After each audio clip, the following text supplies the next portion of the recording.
बिस्मिल्लाहिर्रहमानिर्रहीम। अजीज तलबा तालिबात अस्सलाम वालेकुम।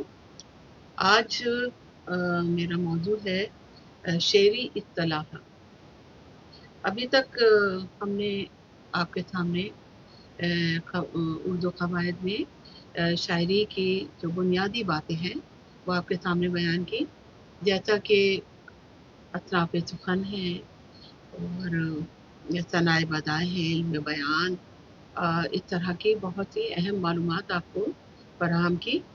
और आज जो मैं आपके सामने शेरी इत्तलाहात बयान कर रही हूँ, ये शायरी का अहम जुज़, क्योंकि इसके बगैर शायरी मुकम्मल नहीं है। सबसे पहले जो हमारी शेरी इत्तलाहात, अच्छा शेरी इत्तलाहात हैं कौन कौन सी? इनकी 4 बुनियादी इत्तलाहात होती हैं शायरी में। सबसे पहले मतला, मक़ता, काफ़िया और रदीफ़, ये अहम जुज़ हैं शायरी का। तो सबसे पहले मैं आपको बताती हूँ कि मतला क्या है। मतला अरबी ज़बान का लफ्ज़ है जिसका मतलब है तुलू होने का मुकाम या शुरू होने का मुकाम। ग़ज़ल या क़सीदे में जो पहला शेर होता है ना, उसको मतला कहते हैं। और शायरी की इस्तिलाह में एक सतर मिसरा कहलाती है, और पहली जो लाइन होती है ग़ज़ल की उसको कहते हैं मिसरा ऊला, और दूसरी जो लाइन होती है उसको कहते हैं मिसरा सानी, और मिसरा सानी को हुस्ने मतला भी कहते हैं।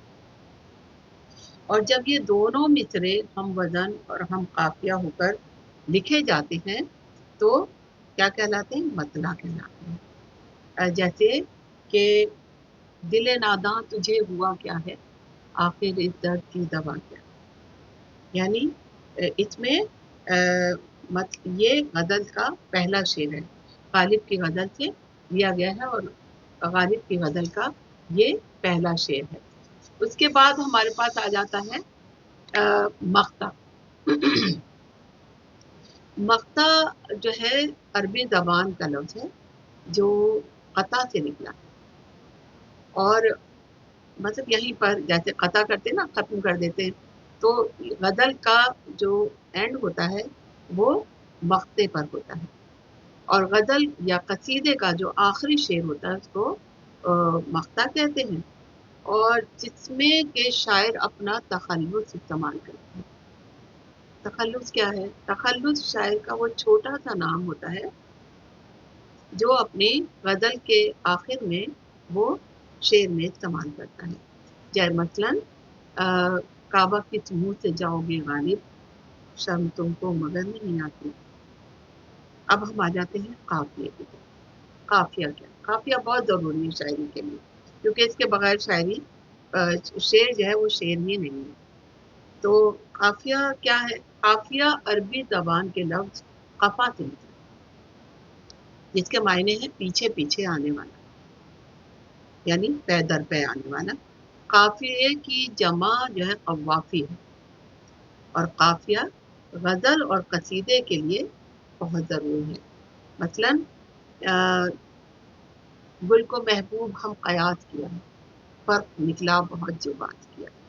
अब देखिए इसमें जो हम आवाज़ अल्फाज हैं क़यास और बात, ये काफ़िया है।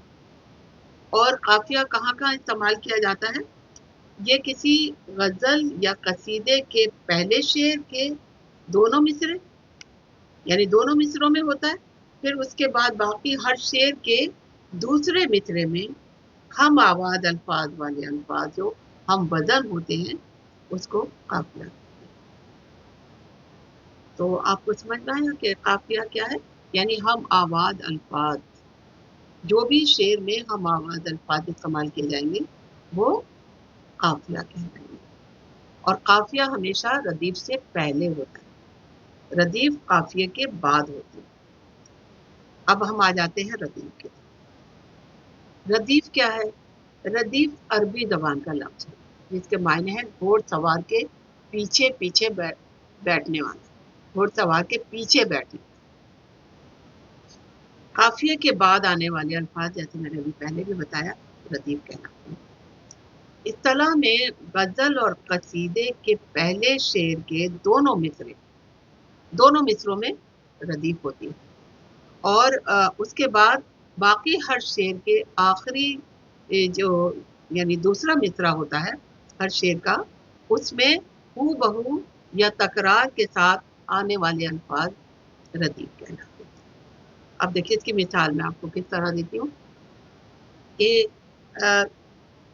غالب کی غزل ہے کہ ہم ہیں مشتاق اور وہ بیدار، یا الہی یہ ماجرا کیا ہے، اور میں بھی منہ میں زبان رکھتا ہوں، کاش پوچھو کہ مدعا کیا ہے، ہاں بھلا کر تیرا بھلا ہوگا، اور درویش کی صدا کیا ہے۔ اب اس میں تکرار کے ساتھ یعنی وہ بہو کون سے لفظ آ رہے ہیں؟ کیا ہے، کیا ہے، اس پوری غزل میں۔ اس کا پہلا جو ابھی میں نے اس سے پہلے آپ کے سامنے وہ شعر پڑھا تھا، غالب کی غزل کا جو پہلا شعر ہے، دل ناداں تجھے ہوا کیا ہے، آخر درد کی دوا کی، دیکھیے سب میں کیا ہے آ رہا ہے آخر میں، یعنی قافیے کے بعد جو لفظ آتے ہیں وہ بہو جو الفاظ آتے ہیں اس کو ردیف کہتے ہیں۔ تو آج میں نے آپ کو شعری اصطلاحات بتلائیں جو کہ شاعری کے لیے بہت ضروری ہے، اور یہ کراچی بورڈ اور انٹر بورڈ میں بھی اس کا سوالات آتے ہیں۔ اکثر سوال آتا ہے کہ ردیف اور قافیے میں کیا فرق ہے، اور مطلع اور مقطع میں کیا فرق ہے، اس طرح کے حمد و نعت میں کیا فرق ہے، اس طرح کے سوالات آتے ہیں، تو آپ کو جو ہے اس سے واقف ہونا بہت ضروری ہے۔ اور اب اس کے بعد جو میرا نیکسٹ ویڈیو ہوگی وہ ہوگی کہ غزل کی تشریح کس طرح کی جاتی ہے، تو اس میں کیا کیا ہیڈنگ ہے، اگر آپ کو بورڈ میں اچھے نمبر لانے ہیں تو اس کی ہیڈنگ ضرور دیکھیے گا کہ جو میں آپ کو بتلاؤں گی کہ کس طریقے سے جب آپ غزل کی تشریح کریں تو آپ کو کون کون سی اس میں جو ہے وہ اس کو ہیڈنگ لگانی ہے، جس کو سرخیاں بھی کہتے ہیں، اور تو وہ آپ کو کس طرح اس کی ہیڈنگ دینی ہے، اور کٹ ٹپ سے وہ میں آپ کے سامنے لکھ کے بتلاؤں گی، اور آپ اس کو فالو کریں گے تو انشاءاللہ آپ کو اور آپ کے بورڈ میں بہت اچھے نمبر آئیں گے۔ اور ساتھ ساتھ میں ایک وظیفہ بھی آپ کو بتلاتی جاؤں کہ اگر والدین چاہیں تو والدین پڑھیں، کیونکہ جن بچوں کا پڑھائی میں دل نہیں لگتا اور وہ جو ہے وہ دوسری ایکٹیویٹیز میں زیادہ وقت اپنا گزارتے ہیں، تو ان کے لیے یہ وظیفہ ہے کہ صبح جب آپ فجر پڑھتے ہیں تو اس کے بعد آپ 11 مرتبہ درود شریف پڑھ کے اور 41 مرتبہ سورہ فاتحہ آپ پڑھ لیں، اور اس کے بعد جو ہے اپنے اوپر کھینچیں، تو انشاءاللہ دیکھیے گا آپ کا دل جو ہے پڑھائی میں لگنے لگے گا۔ اور اگر بچے یہ نہ کر سکتے تو ان کے والدین کے لیے ہے کہ وہ صبح فجر کے بعد یہ عمل ضرور کریں اپنے بچوں کے لیے، اور جب بھی ان کو کچھ کھانے پینے کے لیے دیں تو 7 مرتبہ یا علیموں پڑھ کے اس پہ پھونک دیا کریں، تو ان کا ذہن بھی تیز ہو جائیں گے۔